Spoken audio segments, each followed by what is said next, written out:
Shalom. Tänään mä halusin puhua vähän fariseuksista. Fariseukset oli näitä uskonnollisia johtajia Jeesuksen aikaa, jotka tunsi sanan täysin ja rukoilivat ja uskoivat Jumalaa, mutta he eivät silti pelastuneet. Ja nykypäivänäkin on fariseuksia niin kuin uskonnollisuudessa tai uskonnossa mukana muiden kristittyjen seurassa, että ne on nykypäivänä ehkä enemmän niin kuin soluttautunut muiden uskovien joukkoon, että jos se usko on niin kuin perustuu enemmän sellaiseen tekemiseen, että voi olla, että ihminen niin kuin uskoo ja lukee sanaa ja rukoilee, mutta jos se suhde Jumalaan puuttuu, niin se on hyvin vaikea pelastua siinä vaiheessa, että Jeesus sanoo sellaisille henkilöille, että minä en koskaan tuntenut teitä, jotka on uskonnollisia. Että voi jopa olla silleen, että ihminen on uskossa, lukee sanaa, rukoilee, mutta on niin kuin tullut sokeaksi sille omalle hengelliselle vaellukselle, että onko tämä usko nyt sitä oikeaa uskoa, että puuttuu se suhde Jumalaan, että jokaisen uskovaisen pitäisi niin kuin tutkia aina vähän väliä, niin kuin itse tutkia, että olenko nyt kunnolla uskossa, että onko se suhde Jumalaan kunnossa vai teenkö mä vaan uskonnollisia tekoja. Että se on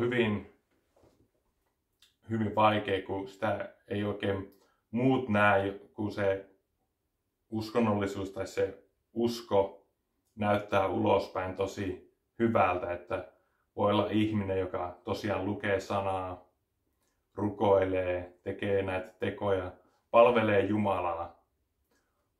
Mutta jos se suhde puuttuu, niin se on kaikki turhaa.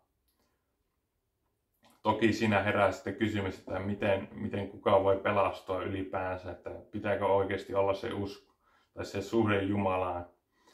Ja niin kuin jos joku kuolinvuoteella ottaa Jeesuksen vastaan, niin kyllähän ne pelastuu. Ja se on niin kuin Jumalan armoa, että tietyissä tilanteissa ei tarvitse sitä suhdetta. Mutta jos me vaelletaan maan päällä pitkään uskossa, niin täytyy pitää huoli siitä, että on se suhde kunnossa Jumalaan.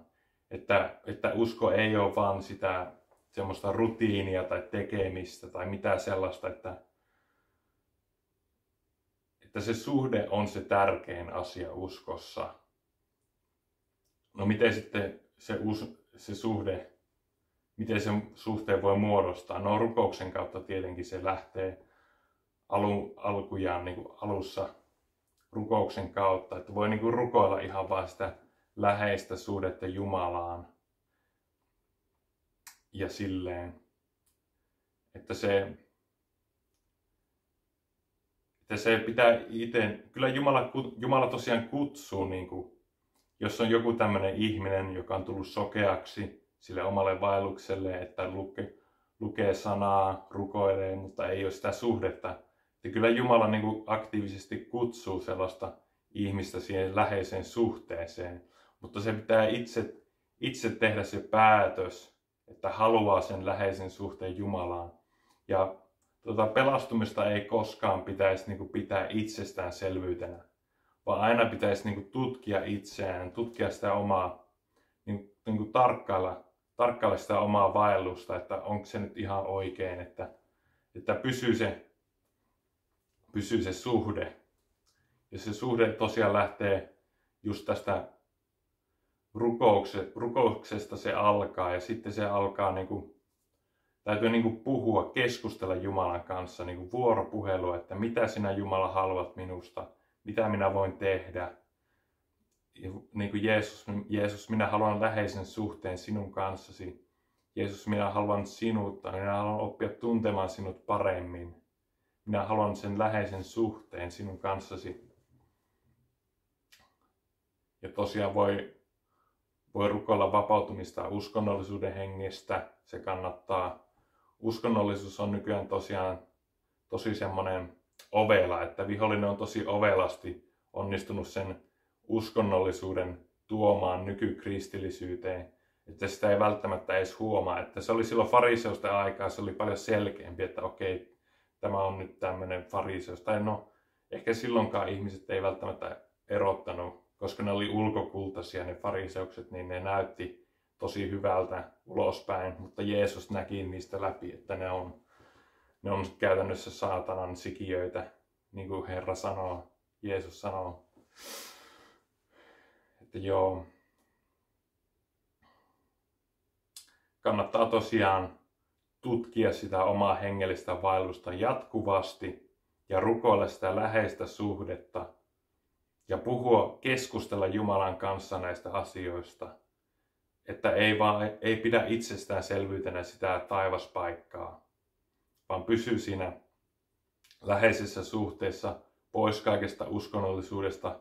Ennemmin jättää pois kaikki ne teot, että keskittyy vaan siihen suhteeseen, koska se suhde on paljon tärkeämpi kuin ne teot.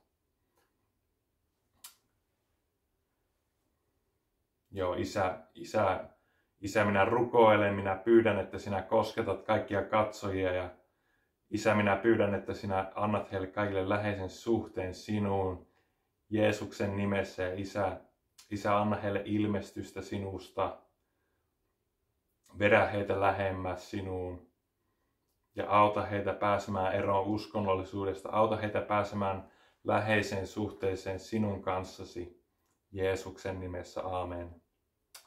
Aamen.